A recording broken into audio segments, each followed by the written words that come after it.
Alright, I can show y'all what I was doing. I had this project in mind here or whatever. Um, can't use it for a minute. It still needs to dry out, but I can cut the shape of everything I want to do. These to make a perfect bench, you know what I mean? Is what I kind of had in mind. A little plant stand or something. It'd be a little short for a bench, but when my wife can put it right here, and then the cat can get up and down on it, and she gives her room to set some more plants. Is my game plan, anyways. But I want to cut it out, get the shape of it. It still needs to dry, but we're not going to put any kind of epoxy on it. It's just going to be weatherproofed and sealed, so it can be put together pretty fast. But it still needs to dry out a little bit because it's been outside in my shop and then been sitting at a barn for a while. But these are two pieces here.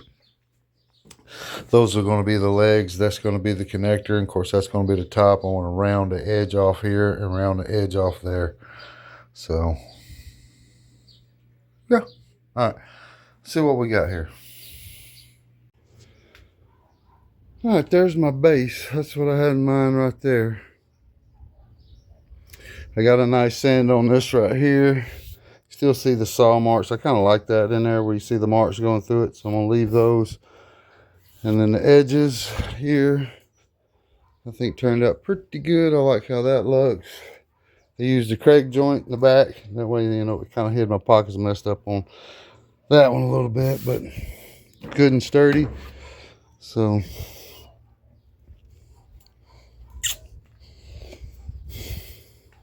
I mean, I don't know what to do with all these pieces, so let's see what this top looks like on here. Be something like that, maybe. I'm gonna round these off here, I think. I don't want to square them. I'm gonna round them off each end, cut them out with a jigsaw. Need to get all this cleaned off right here and smooth, but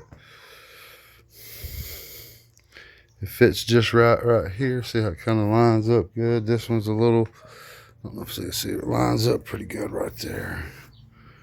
So, and right here in the front, it don't do too bad. I got these other ones here. If I'm rounding one off, I guess I could, this one right there, that was a pretty good piece other than that one. Hang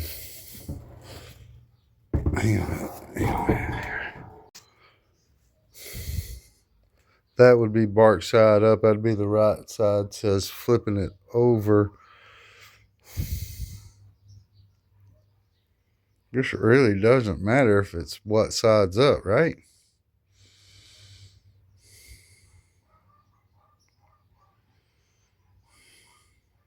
Because I like the other side.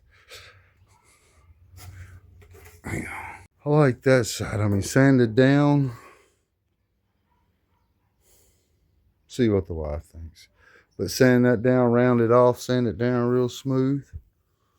I think that'll be pretty sharp.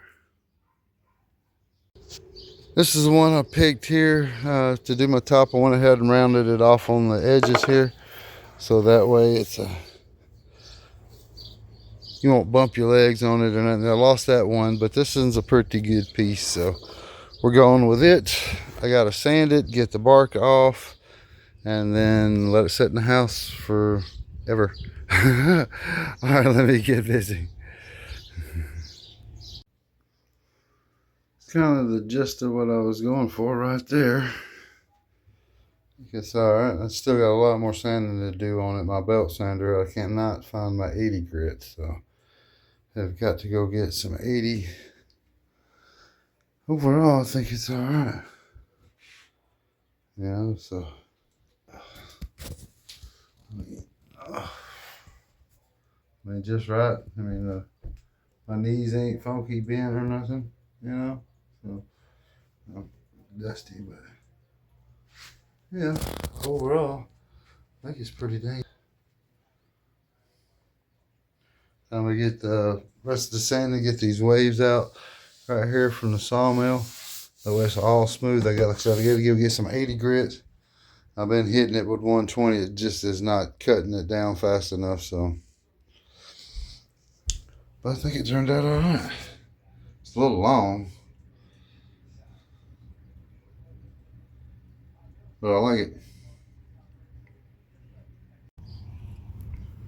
I'm busting out some 80 on this. It's getting better. I'm getting the ripples out of it. What I need is a planer. You know, but I don't have one, so it is what it is. But I'm hitting it with this 80. I'm amazed how dirty I am. But I'm covered in sawdust. But anyways, it's gonna take me a hot minute, so I'm gonna set it there and keep sanding on this thing for a while. So, all right, cool beans. Still got some waves to sand out. See them right through here. But I've already been, I mean, they're smooth. You don't feel them no more, but you can see them. And then once we put our clear... Oh, sorry, pooch. A little swamp monster. But that's the gist of it right there. It still needs a lot more sanding, several hours to get those waves out. But I think it turned out all right. What do you think, Mom? Alright, I hope y'all enjoy, and I'll holler at y'all taters later. I'm not going to bore y'all with the sand. Let me show y'all these tables. See, it's going to take a minute. I'm going to wait like a month before I'll do anything to that. Because these right here, pooch. I don't know if y'all remember these or not. When I made these, put these together here. These have been in here for a hot minute. And some places are within range and some are still 11 points, you know, out of, they say anywhere from 12 and under is good for indoor 10 to 8. 8 is probably 10 is tolerable, and under 10 is what you want for indoor, for ceiling, for all of this to dry. Because if we would put epoxy inside these and they dried out even more, it would crack the epoxy and ruin the finish. So they have to acclimate to the house and shrink and do what they're going to do. Anyways, well, cool beans. Hopefully all of this, we'll try to finish these. These been in here a hot minute, and get the bench back there finished as well. I hope y'all enjoy, and I'll holler at y'all taters later.